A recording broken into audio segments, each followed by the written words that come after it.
Bonjour à tous et toutes, et bienvenue, pour, ce nouveau webinar, Happy User. On est très heureux de vous accueillir pour cette nouvelle édition, cette troisième édition en fait, de webinaires qui sont consacrés, à la performance web et l'expérience utilisateur. N'hésitez pas, le temps qu'on laisse toutes les personnes arrivées, n'hésitez pas à nous faire un petit coucou dans le chat pour voir si ça fonctionne bien. Ça me permet de vous dire que ce chat-là, sur votre droite, vous permettra aussi de poser éventuellement des questions en cours de présentation. N'hésitez pas à le faire. On a prévu de toute façon une session en fin de webinaire pour répondre à toutes ces questions. Donc voilà. Maintenant, pour démarrer ce webinaire, on va commencer par se présenter. Donc aujourd'hui, pour vous parler de métriques dédiées à la performance web, vous aurez droit à deux Philippe pour le prix d'un. En l'occurrence, Philippe Barrette, qui est CTO de Cadran, et moi-même, responsable marketing. Donc, bonjour Philippe. Ces présentations faites, on présente quand même aussi rapidement en fait Cadran. Ce qu'on fait, c'est l'éditeur de la solution Happy User, qui est un service et une plateforme partagée dédiée au monitoring et à l'optimisation de la performance web et de l'expérience digitale. Donc là, je ne vais pas vous faire une présentation en détail, mais si vous avez des questions là aussi sur nos services, n'hésitez pas à le faire en fin de webinaire ou en nous envoyant un message à la suite. On se fera un plaisir de répondre. Donc, passons au sommaire de ce webinaire.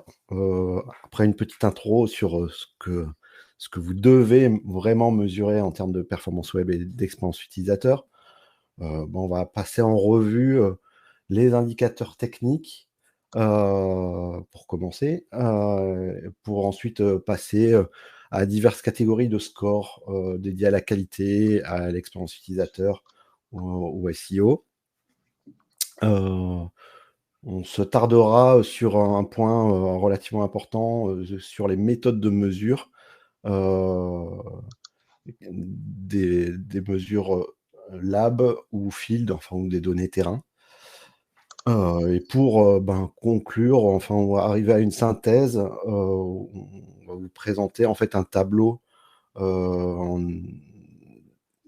qui, qui, qui permet qui donne quelques indices sur les métriques importants à suivre suivant la position, enfin le service dans lequel on se trouve au sein de l'entreprise, et aussi en fonction de la phase du projet digital.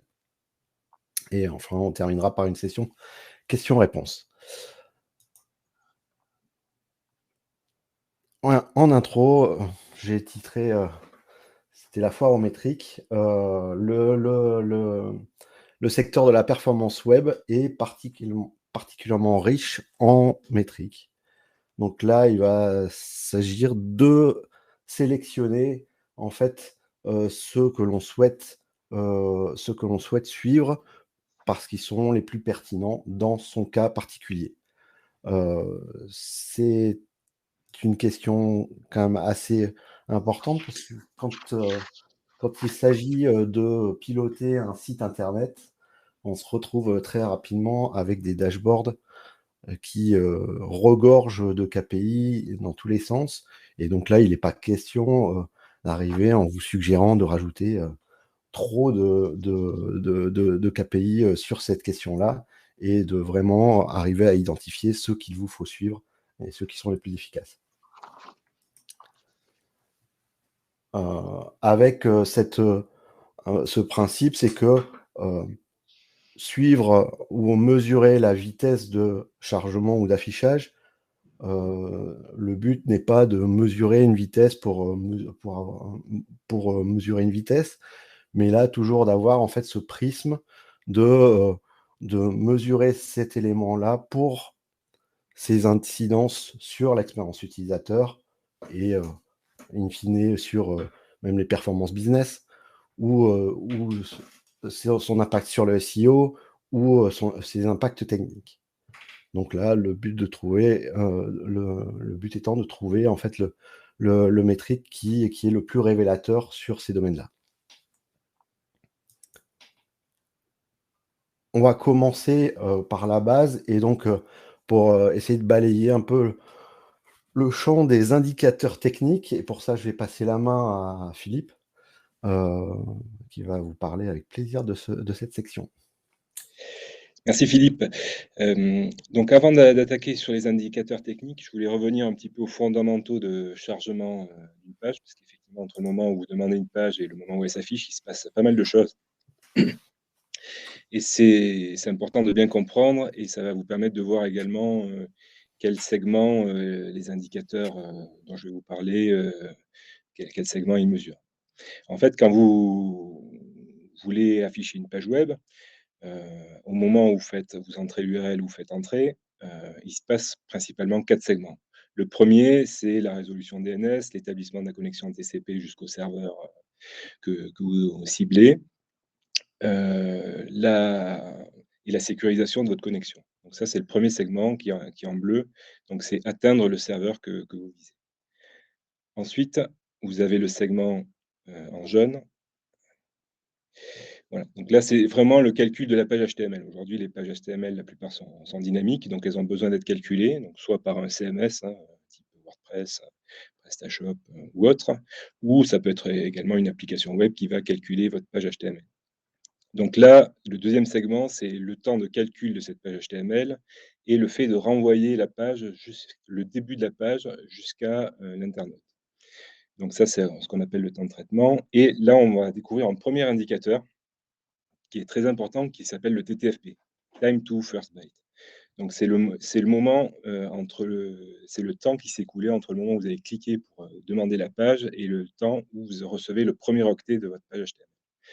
Donc c'est quelque chose d'important, puisque ça sert à rien d'aller essayer d'optimiser des temps d'affichage suivants qu'on va voir. Si déjà votre TTFP est mauvais, vous n'arriverez déjà pas à obtenir ce que vous voulez. Donc déjà, ça va vous donner une idée de ce qui se passe sur vos serveurs et des temps de traitement. Donc ensuite, vous avez le troisième segment, qui est le temps de réponse, qui est le téléchargement de l'ensemble de cette page HTML depuis le serveur, et donc qui va vous donner un peu une notion de débit de connexion. Et le dernier segment, ça va être l'affichage de votre page web. Donc une fois que la page HTML a été reçue, elle doit charger un certain nombre de ressources, des JavaScript, des CSS et des images, des fonts, etc., qu'elle va venir chercher sur votre serveur ou sur d'autres serveurs. Et donc c'est tout ce segment en vert qui contribue à l'affichage et où on retrouve la plupart des indicateurs. Donc il y a quelque chose qui est très intéressant qu'a normalisé le W3C. Si tu peux changer de slide, s'il te plaît, Philippe. Voilà, c'est ce qui s'appelle la Timeline Navigation API. En fait, c'est le W3C, donc l'organisme qui fait les normes pour internet, qui a pensé à décrire une petite vingtaine d'événements qui sont les plus importants par rapport à la navigation, que vous pouvez voir en haut, et qui vous donnent des indications sur la progression. Donc on retrouve les 4 segments dont je vous parlais: bleu, jaune, rouge et vert. Donc là, ça vous permet déjà de faire pas mal de calculs et de sortir des indicateurs intéressants sur le temps d'affichage. Les premiers indicateurs sont souvent peut-être plus réservés aux développeurs, mais ils ont vraiment leur importance. Et après, les indicateurs qu'on connaît souvent beaucoup plus sont finalement dans la zone verte. On voit qu'on est vraiment sur la dernière partie. Et l'idée, l'idée, il y a une petite dizaine d'indicateurs qui essayent de mesurer le temps de chargement de la page. L'idée, c'est qu'effectivement, il y a une progression dans l'affichage, et c'est d'essayer de comprendre comment se passe cette progression, et est-ce que ça se passe de manière agréable pour l'internaute. Donc là, on retrouve les fameux Core Web Vitals, mais pas que, un certain nombre d'indicateurs que je vous ai listés. Donc, avant de les citer, là, on peut regarder peut-être le le petit schéma qui explique la progression d'affichage. Donc, vous avez le first paint. Alors, le first paint, c'est le moment où il se passe quelque chose sur le navigateur, donc par exemple un changement de couleur de fond d'écran. Là, à un moment donné, ça déclenche ce premier temps qui est le first paint. Il ne s'est pas forcément passé grand-chose sur l'affichage. Ensuite, vous avez le first contentful paint, c'est le FCP. Donc ça, c'est l'affichage du premier élément de votre page HTML. Alors ça peut être aussi bien une image qu'une fonte, c'est vraiment le premier élément dans le séquencement qui a pu être téléchargé et affiché. Donc c'est pas forcément un contenu intéressant pour vous, mais c'est ça, c'est le début de l'affichage. Ensuite, vous avez le first mini foot paint. Donc celui-là, ça va correspondre au premier élément qui vous intéresse à présenter à vos internautes. Nous, par exemple, ça va être notre logo et la phrase d'accroche qui est l'expérience des internautes. Donc pour nous, c'est un contenu important, donc on le définit comme contenu important et ça calcule le moment où ce contenu est affiché. Ensuite, vous avez le LCP, donc le Largest Contentful Paint. Donc celui-là, c'est un indicateur Google également, donc qui va indiquer lorsque l'élément qui prend le plus d'espace sur votre zone d'affichage a pu être rendu, donc affiché sur votre écran. Donc ça ne correspond pas à une zone d'affichage, un pourcentage d'affichage de l'écran, comme on lit des fois dans certains articles. Il va prendre l'élément le plus gros, donc par exemple votre bandeau, et une fois que votre bandeau est chargé, eh ben, il va considérer que le LCP est atteint. Donc ça n'a rien à voir avec du contenu intéressant, ça peut l'être, mais ce n'est pas forcément le cas. C'est vraiment celui qui va occuper la plus grosse zone d'affichage, au-dessus de la ligne de flottaison, hein, bien sûr. Ensuite, vous avez le TTI, alors, qui est un peu plus compliqué à comprendre. Donc, je vais vous donner sa définition officielle et puis je vais vous expliquer ce que c'est. Donc, le TTI, ça mesure le temps écoulé depuis le début de la navigation jusqu'à ce que les ressources de la page, donc fichiers CSS et JS, soient chargées et que le thread principal soit inactif au moins pendant 5 secondes. Alors, qu'est-ce que ça veut dire tout ça? En fait, à un moment donné, vous avez des boutons qui vont apparaître sur la page. Là, c'est ce qu'on a représenté dans la timeline. Et vous avez envie d'aller cliquer dessus. Donc, ce qui va se passer, c'est qu'entre le moment où le bouton vous est présenté et le moment où vous pouvez cliquer dessus, ça ne va pas forcément être le même instant. Et d'ailleurs, ça va pouvoir éventuellement générer des clics de rage parce que vous ne comprenez pas, vous avez un bouton, vous voulez cliquer dessus, ça ne fonctionne pas bien. Et alors ça, c'est le premier effet. Le deuxième effet, c'est que pendant que la page se charge, il peut y avoir des moments où votre bouton est actif et des moments où malheureusement, votre bouton redevient inactif. Et avoir une période un peu erratique où le bouton fonctionne ou ne fonctionne pas. Pareil pour un formulaire également, vous rentrez du texte, puis à un moment donné, vous comprenez plus, vous n'arrivez plus à rentrer. Donc c'est qu'à un moment donné, la page n'est pas stable. Donc ce que vise à calculer le TTI, c'est vraiment le moment entre le moment où vous avez demandé la page et le moment où la page est interactive de manière consistante. C'est-à-dire que cette zone erratique est finie, vous pouvez interagir de manière normale et agréable avec la page, sans blocage qui intervient au moment de l'interaction. Donc c'est un indicateur important puisqu'il va vous donner quand vraiment vous pouvez interagir. Voilà, page loaded, c'est effectivement l'événement déclenché que lorsque la page est complètement chargée et que vous pouvez effectivement interagir avec la page, qu'il n'y a plus d'éléments restants à charger. Donc ça, c'est les premiers indicateurs qui correspondent vraiment à la progression d'affichage de la page. Et effectivement, donc on voit qu'on en a pas mal, du premier pixel, on va dire, jusqu'à chargement total de la page. Ensuite, vous avez des indicateurs qui vont être plus liés à la fluidité, à l'interactivité de la page. C'est-à-dire, on revient un peu sur le TTI. L'idée, c'est de se dire, voilà, je clique sur un bouton, je remplis un formulaire, je scrolle. Est-ce que ma page répond bien ou pas? Donc c'est important sur les mobiles, hein. Des fois, on essaye de scroller, ça bouge pas, bon, ça peut être problématique. Donc ces indicateurs-là, le FID, INP et TBT, ça vise à essayer de qualifier le niveau d'interactivité de la page. Donc le FID, donc c'est pareil, c'est un indicateur Google, le First Input Delay, Ça calcule le temps entre le moment où vous avez cliqué sur, un bouton ou rentré du texte et le moment où, effectivement le navigateur a pris l'action. Donc, comme je disais, si vous avez une zone erratique et bah, par exemple, ou si vous présentez votre bouton un peu trop tôt et que le bouton n'est pas actif, et beh, effectivement, vous allez avoir un FID qui est mauvais, potentiellement. Si vous présentez le bouton au bon moment, et que vous limitez ce temps un peu erratique où le bouton est actif et pas actif, vous allez avoir effectivement vous allez pouvoir améliorer votre FID. Alors le FID a tendance à être remplacé, par Google par l'INP. Alors l'INP, son objectif, lui, ça va être, de calculer plutôt tout au long du cycle de vie la capacité à interagir avec la page. C'est-à-dire que ça va regarder chaque interaction, jusqu'à ce que vous ayez quitté la page et ça va vous renvoyer la plus mauvaise interaction, que vous avez pu avoir avec cette page. Voilà. Donc Google a tendance à vouloir retirer le FID. On va voir si c'est ce qu'ils font. Moi, je trouve personnellement que les 2 sont intéressants. Le FID, il est très intéressant parce que c'est le premier contact avec l'internaute et c'est là où on va souvent avoir des clics de rage et donc c'est important pour moi de le garder et l'INP effectivement va vous donner la plus mauvaise interaction, donc bah, après à vous d'essayer de comprendre ce qui s'est passé et de corriger les problèmes. Alors le TBT, c'est un indicateur un peu technique qui est le Total Blocking Time. On va peut-être plus l'utiliser pour les développeurs, mais c'est un peu la même idée, c'est de regarder le temps cumulé, hem, occupé par les longues tâches. C'est-à-dire, on va regarder pour chaque, moment où le navigateur est occupé, il ne peut pas répondre.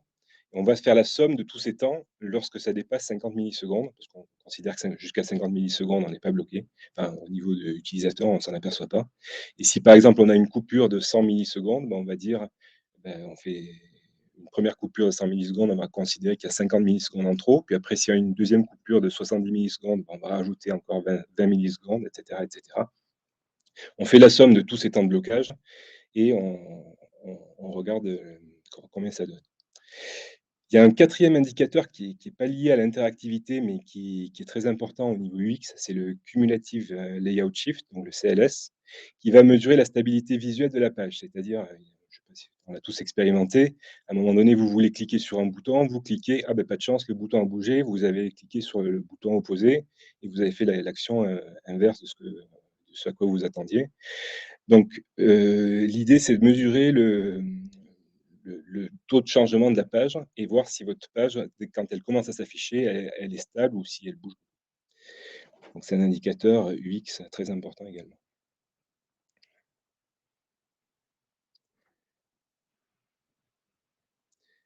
Voilà. Donc là, on vous a fait une petite synthèse là, des différents indicateurs techniques. Donc quand vous avez en bleu foncé les Core Web Vitals, donc les 3 signaux essentiels selon Google, donc le LCP, le CLS et le FID. Ils les font évoluer régulièrement, donc on va voir s'ils introduisent l'INP dans cela. Et également, Google en mesure d'autres, effectivement, le TTFB, le FCP, etc., le TBT. Mais ils ne sont pas inclus dans les Core Web Vitals. Voilà. Donc, l'idée, c'est effectivement, pour résumer, vous avez le TTFB qui est en amont de tous les autres, qui est vraiment, va regarder la capacité de votre serveur à vous renvoyer une page web, à la calculer. Et après, tous les autres, c'est vraiment des temps d'affichage de votre page et le niveau d'interactivité que votre page donne. Si vous récupérez à la fin de la séance le PDF, on vous a également mis les cibles que Google suggère. Donc, par exemple, un TTFB à au moins de 800 millisecondes, etc., etc. Donc, vous aurez les différentes cibles Google.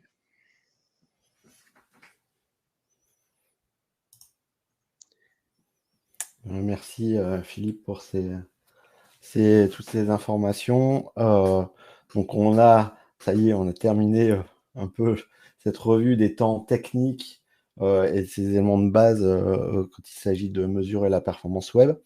Moi, ce que je vous propose là, c'est d'examiner d'autres catégories de métriques qui donc vont plutôt se définir comme des scores ou des index.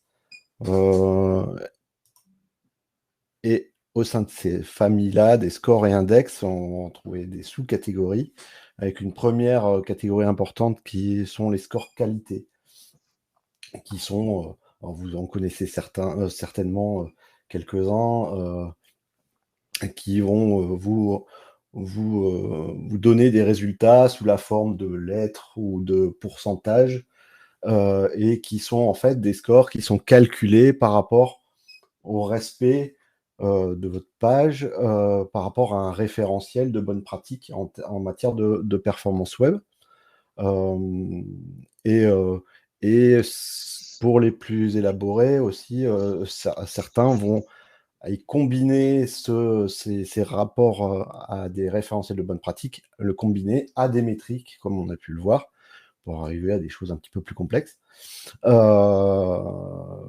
C'est une catégorie de métriques qui peuvent être, qui sont importantes et qui permettent de se positionner par rapport justement à des bonnes pratiques.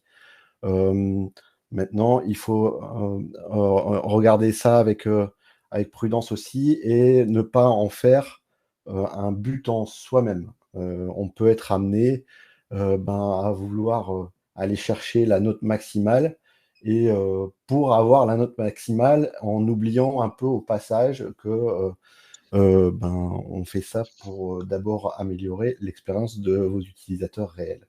Donc ça, il faut garder ça en tête, même si ces scores sont encore une fois très importants, sont à prendre en compte. Autre catégorie, alors un peu spéciale d'index, c'est caractérisé par un métrique, le speed index. C'est le seul un indice qui calcule, enfin, ou qui a pour vocation d'évaluer la vitesse et la progressivité d'affichage de vos pages. C'est un index qui a été créé par WebPageTest en 2012. Et donc, c'est un métrique qui est calculé, qui est issu d'un complexe assez, assez élaboré. Et où on va aller regarder, comme l'indique là, ce petit visuel, où en fait on va voir comment se passe l'affichage des différents éléments. Alors, pour le speed index, on se charge, on regarde ce qui se passe dans la partie visible de l'écran. Euh, et on va voir à quelle vitesse se chargent les éléments visuels, en partant du principe que au-delà du moment où on a tout bien affiché, on va s'intéresser à la rapidité dans laquelle ça se passe en fait, et en partant du principe que pour l'utilisateur, ce sera toujours mieux d'avoir quelque chose le plus progressif possible et où on a des éléments qui arrivent rapidement en fait à l'écran. Donc, en fait, le speed index, c'est un indicateur numérique qui, en fait, là, c'est une mesure de la surface de cette surface-là. Et donc, en fait, du coup, on découle que plus le speed index est petit, mieux c'est. Et là, je vous ai remplacé en fait un peu les préconisations de Google en la matière. Euh, Si on a un speed index inférieur à 3,4 secondes, on est considéré comme bon, ou dans de bonnes conditions. Au-delà de 5,8 secondes, ça commence à être problématique. Voilà pour ces deux premières familles. Là, on va rentrer dans une une assez grande famille, en fait, là, de scores qui ont pour vocation ou prétention à aller voir les impacts sur l'expérience utilisateur et ou le SEO. Le premier score que je peux vous citer, c'est le PageSpeed, qui en fait est un score qui va être calculé, alors obtenu sur l'outil PageSpeed Insight et qui va être calculé à partir de l'outil Lighthouse, et qui va aller en fait mesurer on va y revenir via une méthode synthétique, euh, va aller mesurer un ensemble de métriques, donc symétriques, parmi ceux-là. Donc on les a tous cités, en l'occurrence, entre Philippe et moi, on a tous cité là. Donc ils vont aller mesurer ces symétriques et on va aller pondérer ces scores enfin ces métriques pour obtenir un score global. Qui est important dans le sens où on joue avec des métriques et des indicateurs qui ont été annoncés par Google comme pris en compte comme facteur de ranking en fait, pour le référencement naturel. Donc c'est un score qui est bien évidemment regardé avec beaucoup d'attention. Par contre, il faut aller bien savoir comment le décortiquer pour en tirer vraiment les bénéfices. On verra aussi que les méthodes de mesure, là aussi, peuvent poser question en fait, sur ces indicateurs. Deuxième score qu'on peut citer, c'est l'APDEX, qui en fait est un standard ouvert qui a été développé dès 2004 par une alliance d'entreprises. Et c'est une démarche qui est relativement intéressante puisque assez différenciée, puisque là on va s'éloigner en fait de la mesure de la vitesse pour aller s'intéresser en fait au niveau de satisfaction des utilisateurs concernant cette performance web. Pour ce faire, en fait, le principe, c'était d'établir en fait un temps cible en deçà duquel, en fait, on va considérer que les utilisateurs vont être satisfaits de cet aspect technique. En découlant de ce temps cible, on va aller définir un temps limite. Donc là, c'est 4 fois le temps cible, donc 8 secondes, au-delà duquel, en fait, on va considérer que là, on rentre dans un type d'accès frustrant. Donc, on obtient 3 populations et en fait, l'index APDEX, qui va être tout le temps situé entre 0 et 1, moyennant ce calcul, en fait, donne une indication sur le niveau de satisfaction globale des utilisateurs et sur un peu la répartition statistique entre les différentes populations. Ce faisant, cet indicateur est plutôt simple, il est clair, orienté utilisateur, et il a la vertu d'éviter les biais qu'on peut rencontrer en travaillant avec des moyennes. Puisque là, en fait, ce mode de calcul permet de prendre en compte la répartition statistique en fait, entre les différentes populations d'utilisateurs satisfaits, qui sont OK ou qui sont frustrés.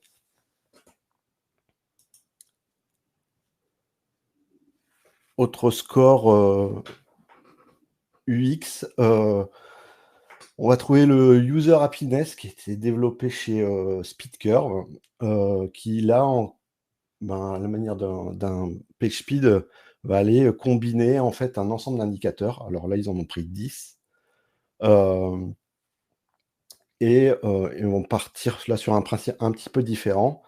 C'est que ils vont considérer une expérience heureuse, une visite où c'est sur l'ensemble des 10 indicateurs, on se retrouve au-dessus de la médiane de toutes les données que peut récolter SpeedCurve. Et à l'inverse, on va considérer comme une expérience frustrante ou malheureuse toute visite où au moins un de ces 10 indicateurs est en deçà du 95e percentile de l'ensemble des données collectées par SpeedCurve. Percentile, je ne sais pas si c'est un terme que vous maîtrisiez bien, mais en fait, on considère, là, quand on parle de 95e percentile, on prend l'ensemble de la population, enfin des visiteurs, et là, on considère les 5% qui ont la plus mauvaise expérience ou qui ont les plus mauvais scores. Enfin, on va trouver aussi comme l'APIDEX, qui est en l'occurrence là, qui était développé par Happy User.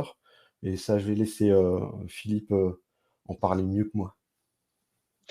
Oui, donc l'APIDEX, on a travaillé sur une norme pour mesurer cette expérience utilisateur au plus près, on trouvait l'approche de l'APDEX très intéressante par son chiffre unique. Vous avez une note de 0 à 1 qui va vous faire un état des lieux de la population entre les frustrés, les satisfaits et les neutres. Ce qu'on pouvait reprocher à l'APDEX, ce qu'on peut reprocher aujourd'hui en 2022 à l'APDEX, c'est qu'il va prendre plutôt en compte les fins de chargement. On sait qu'il y a quelque chose de très important pour les internautes aujourd'hui, c'est le niveau de réactivité et donc le début d'affichage. Donc on s'est dit, ce qu'on va faire, c'est qu'on va combiner 2 APDEX, le début d'affichage.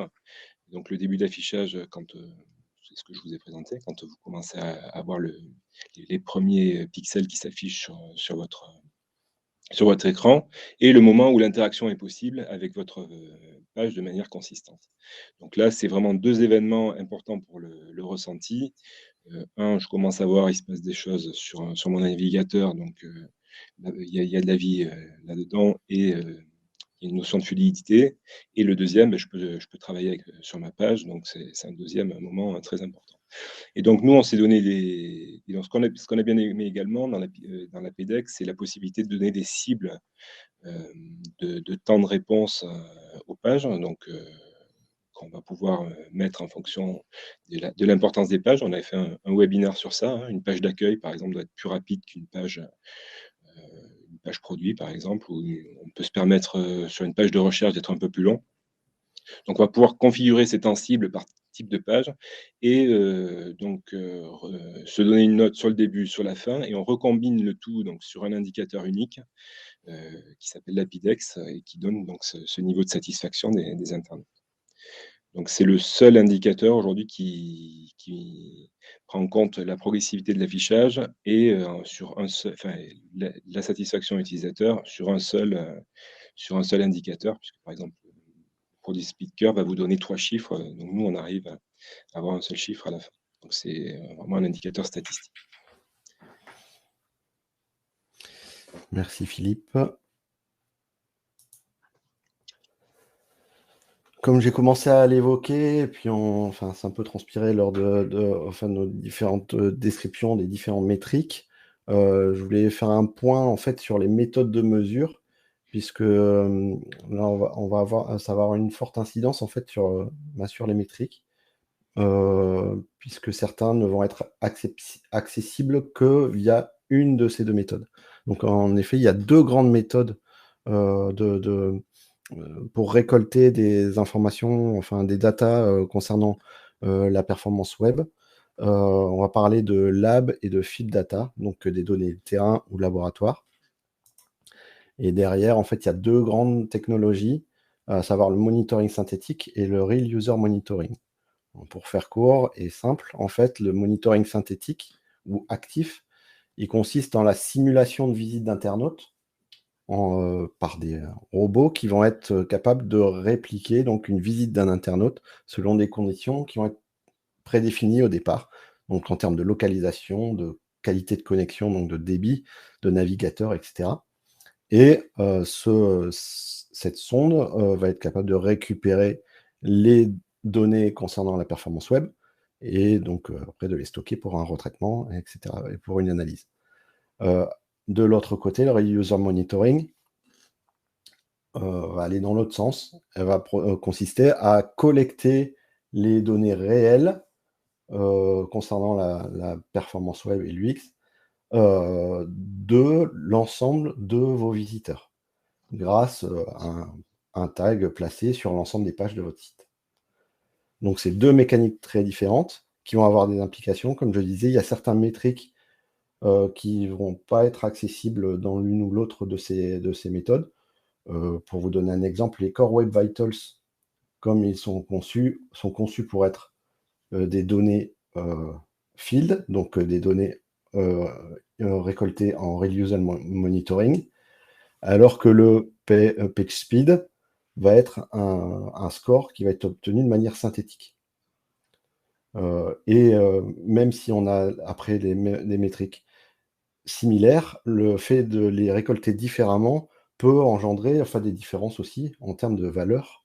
Et donc, il faut se poser la question là qu'est-ce qu'il faut utiliser dans la bonne question. Et là, on vous donne un peu les applications. Naturellement, en fait, le monitoring synthétique sont des données laboratoires. Donc, en fait, c'est idéal pour les phases de développement et de pré-production, pour une simple et bonne raison, c'est que quand vous êtes en pré-prod ou en dev, vous n'avez pas encore de visiteurs, donc il va être difficile de récolter cette donnée-là.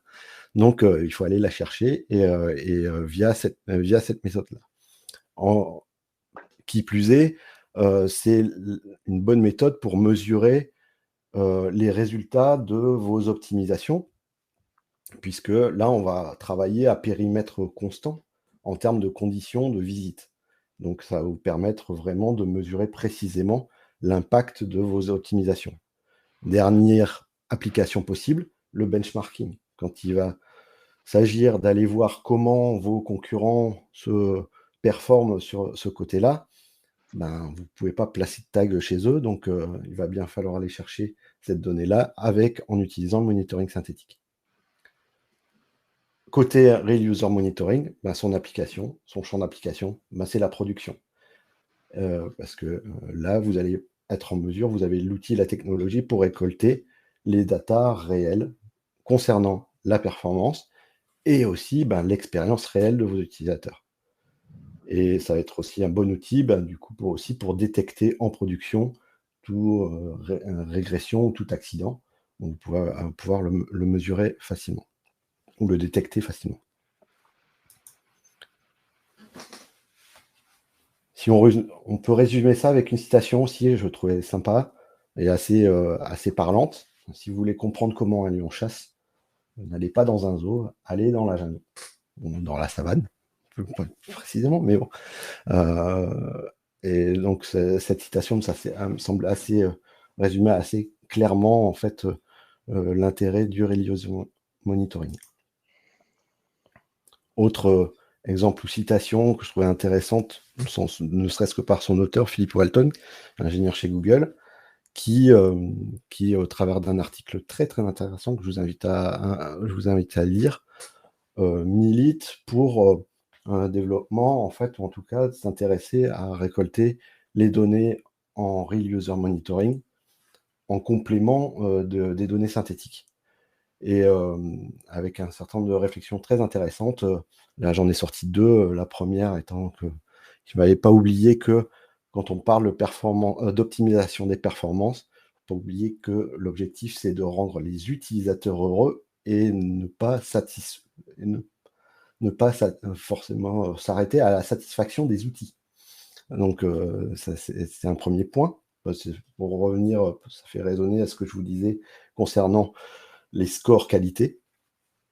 Et une deuxième réflexion, c'est il invite notamment les développeurs, quand ils disent qu'ils n'ont pas besoin de récupérer de la donnée terrain parce qu'ils savent que leur performance est déjà bonne, il les invite à se poser la question si c'est effectivement vrai. Et donc, il les invite à vérifier ça par le User Monitoring.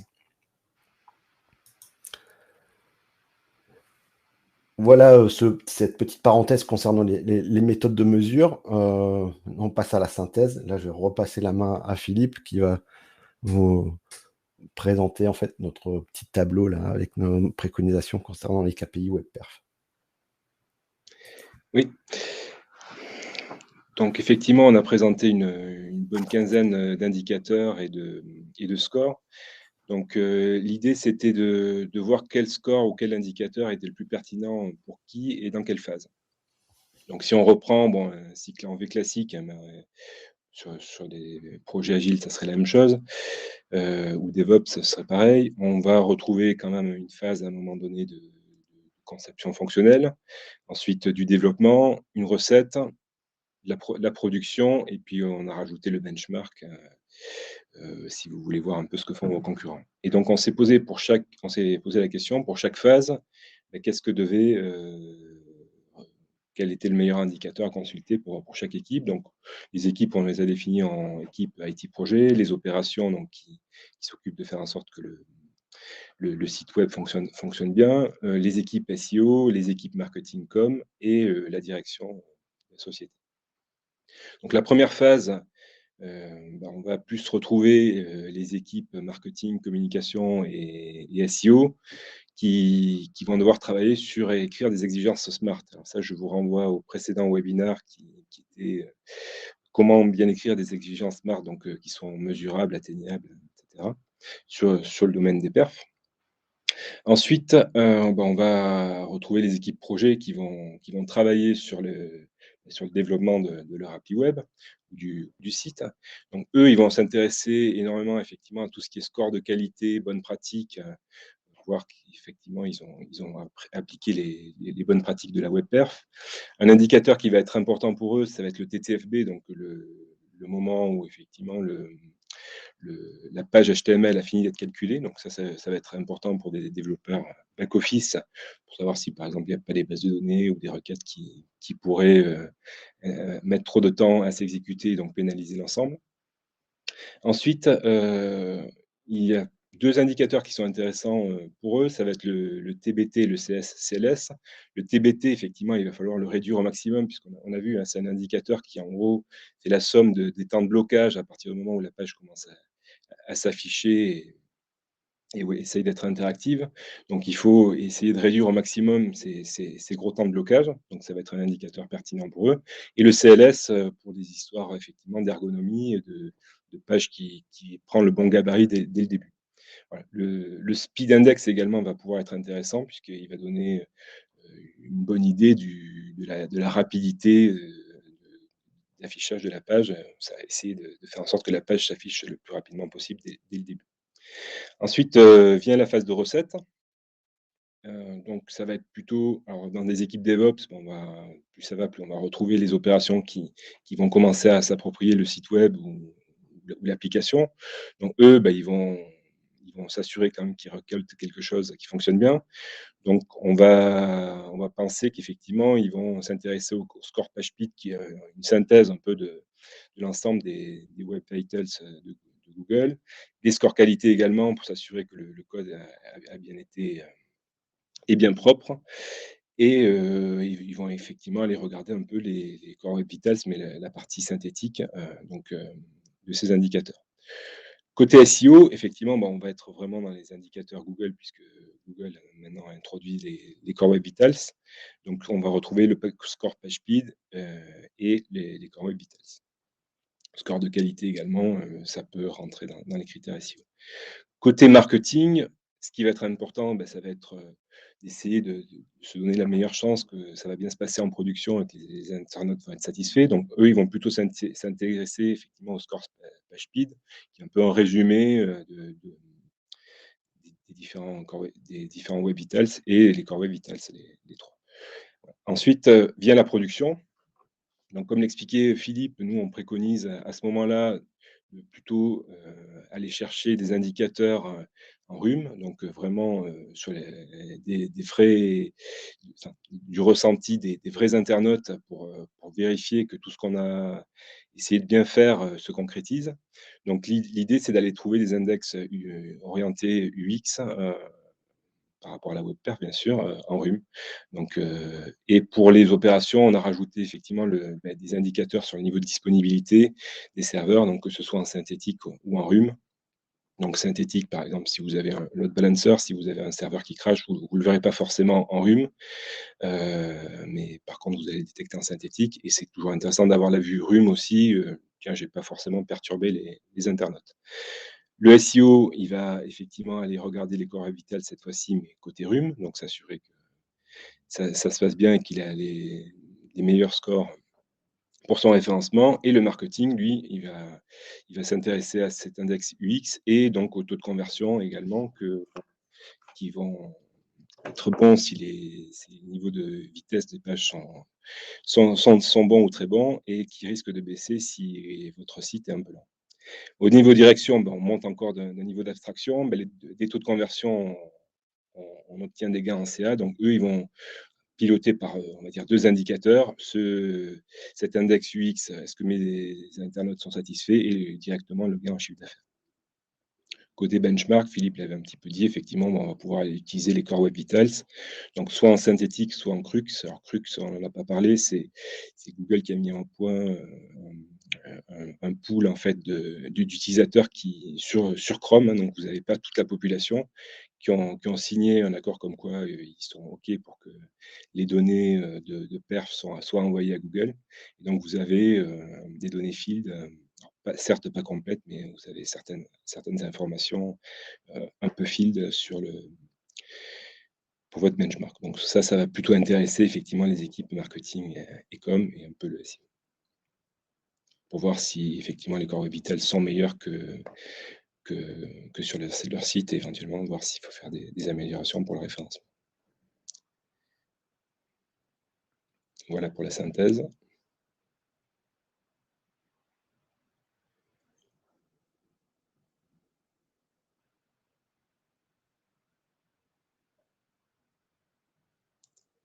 Alors je crois qu'on ne t'entend plus, Philippe. Mon micro, j'avais désactivé mon micro pour ça. Oui, merci. Voilà, ça se voit. On est arrivé au terme de notre présentation concernant les métriques performance web. Comme je vous l'avais proposé, c'est passer quelques minutes à essayer de répondre à vos éventuelles questions. Donc il y en a deux de Guillaume. Philippe, je sais pas si tu. Oui, je peux répondre. Donc, Guillaume nous dit, je considère que le SEO est le plus important. Comment vous apportez plus? J'ai déjà un outil pour faire une analyse avec plein d'indicateurs. Et qu'est-ce que vous apportez de plus que Google Analytics? Alors, moi, je considère que avoir un site efficace, ça repose sur 3 leviers. Donc le premier levier, effectivement, c'est un SEO efficace qui amène vers du contenu qui correspond à votre recherche. Donc effectivement, c'est la première idée de faire venir du monde sur votre site web. Le deuxième, pour moi, c'est effectivement l'UX, c'est-à-dire avoir un parcours clair dans votre site, des pages produits si vous êtes un e-commerçant qui a une bonne description, qui donne envie d'aller acheter ou de découvrir le site. Et exactement au même niveau que cette partie UX, pour moi, il y a les histoires donc de temps de chargement du site, ces histoires d'interaction et de capacité à interagir rapidement avec l'internaute et de pas apporter de frustration. Donc pour moi, il n'y a pas un levier qui est plus important que l'autre. Si c'est déjà effectivement compliqué d'amener du monde sur votre site, si après, une fois qu'ils sont sur votre site, finalement, la navigation est décevante, que ce soit à cause de l'UX ou à cause des perfs, c'est un peu dommage, vous allez perdre en taux de conversion. Donc, pour moi, il n'y a pas un sujet qui est plus important, les trois le sont. Donc après, vous me dites, j'ai déjà un outil pour faire une analyse avec plein d'indicateurs. Je pense que ça serait intéressant qu'on échange, si vous voulez, par mail. N'hésitez pas à m'envoyer un mail, donc philippe.barrette@cadran.eu pour QADRN, pour qu'on parle de votre outil. Nous, ce qu'on apporte. Moi, ce que je peux, enfin, si tu me permets, Philippe, on n'a pas la prétention là d'apporter, des choses sur la mesure SEO pure, enfin sur des métriques SEO. Vous utilisez un outil, et c'est très bien. Maintenant, quand il s'agit d'examiner les implications ou les impacts de la performance web sur le SEO, là, il faut peut-être vous poser la question, est-ce que j'ai en main en fait les méthodes de mesure et les métriques qui vont aller voir au plus près et de manière la plus évidente en fait si côté WebPerf, j'ai pas des choses à améliorer pour améliorer le SEO. Et je sais pas si tu avais d'autres sur cette question, mais pour enchaîner sur Oui, l'autre c'est ça. question. Pour moi, il y a effectivement 3 leviers et de toute façon, quand on parle sur un site globalement efficacement, dès qu'on réfléchit effectivement à la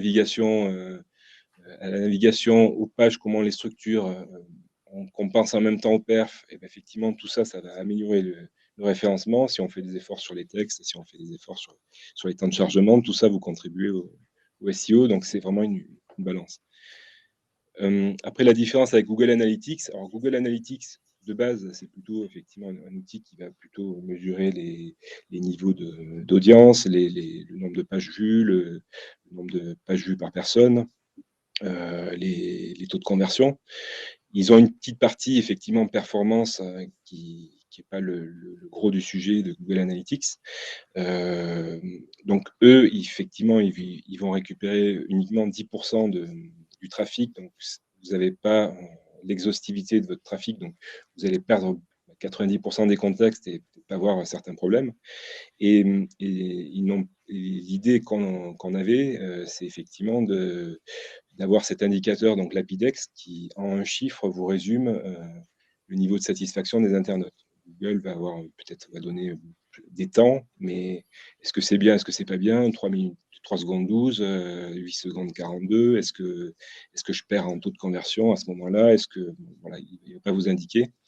Et après, c'est assez difficile de faire un diagnostic avec Google Analytics sur ce qui va bien et ce qui ne va pas bien sur votre site et comment améliorer tout ça. Donc, si vous êtes intéressé par une présentation après de l'outil, je vous la ferai effectivement avec plaisir.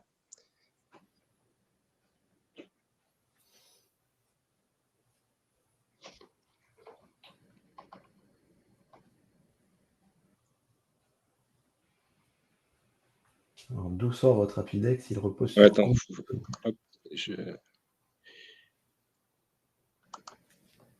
Voilà. Donc, l'Apidex, comme on expliquait, on trouvait le concept de l'Apidex vraiment intéressant parce qu'il s'affranchit des moyennes des temps de réponse. Si par exemple, à un moment donné, vous avez quelqu'un qui est très très mal connecté, qui va mettre, je sais pas, 40 secondes pour afficher une page, parce que c'est vraiment très compliqué, vous allez pourrir vos stats. Nous, on considère tout simplement que c'est une personne frustrée. Alors, elle est très frustrée, mais elle est frustrée. On ne pourrit pas nos stats parce que cette personne-là a mis 40 secondes, alors que la moyenne, effectivement, va être peut-être plutôt de 3 secondes, et on se retrouverait avec une moyenne de 7, 8 secondes, 10 secondes. Donc, on considère, nous, voilà, c'est une personne qui est frustrée. Voilà, c'est un problème, mais on ne se pourrait pas les stats. Et l'idée, c'était vraiment de se dire, je regarde si les personnes sont satisfaites, frustrées, ou si les temps de chargement sont neutres pour eux, et j'en sors un indicateur, donc avec le début d'affichage et le moment où la page est interactive. On mixe tout ça pour avoir ce score-là. Après, on a également d'autres indicateurs un peu plus techniques, justement les différents segments, comment ça se passe sur chaque segment. Donc, pour ceux qui aiment bien les temps de réponse, évidemment, on les a également. Et avec plaisir, pour tester la solution, vous pouvez m'envoyer votre portable, donc sur mon adresse mail. À ce moment-là, je vais la mettre en message. Et toutes les personnes qui, évidemment, sont intéressées peuvent le faire.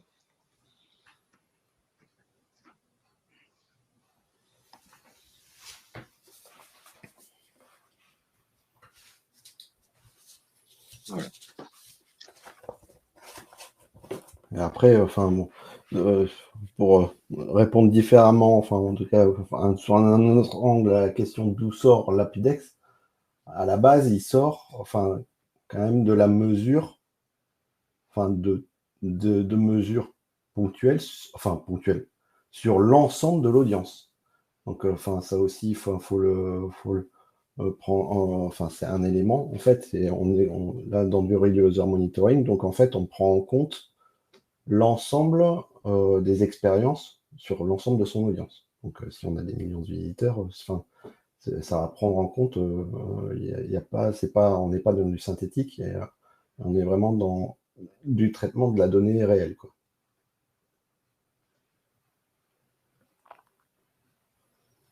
Est-ce que d'autres questions?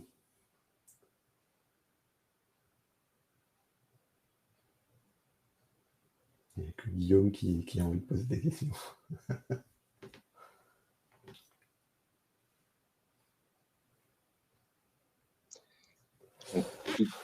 On va conclure, oui. On va conclure. De toute façon, Moi, ce que je vous invite là maintenant, enfin, et puis à la suite, n'hésitez pas à vous rendre sur notre site.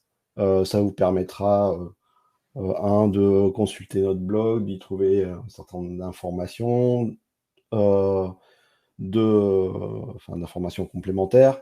Vous pouvez bien évidemment demander une démo de notre solution, mais aussi vous pouvez, si vous le souhaitez, lancer un test en fait euh, gratuit sur l'URL de votre choix et même le comparer à vos concurrents pour avoir une petite idée déjà des premiers résultats que vous pourrez en retirer. Et il me reste plus qu'à vous donner rendez-vous. Alors, j'ai pas la date exactement, mais je pense que d'ici un mois, enfin, ou à peu près dans un mois, parce on essaye de rendre réguliers ces rendez-vous, donc donner un même lieu. D'ici un mois, on devrait vous proposer un nouveau sujet de discussion autour de la web perf toujours et de l'expérience utilisateur. Et d'ici là, ben, n'hésitez pas à nous contacter. Vous avez les adresses mail pour demander soit nos docs, on a quelques documents téléchargeables à disposition, ou nous poser vos questions directement. On se fera un plaisir d'y répondre. Bien. Je vous remercie. Philippe, je pense. Également, merci beaucoup pour votre attention et voilà, n'hésitez pas à nous poser si vous avez des questions également sur les perfs, on se fera un plaisir d'y répondre, sur Et puis le de même, détail de certains vous indicateurs. pouvez aussi suivre notre chaîne sur Webikeo et vous pourrez retrouver aussi les rediffusions en fait des précédents webinars. Si vous n'avez pas eu l'occasion de voir les précédents, ils sont disponibles au revisionnage. Voilà. On vous remercie, à très bientôt et bonne fin de journée à vous. Merci, à bientôt.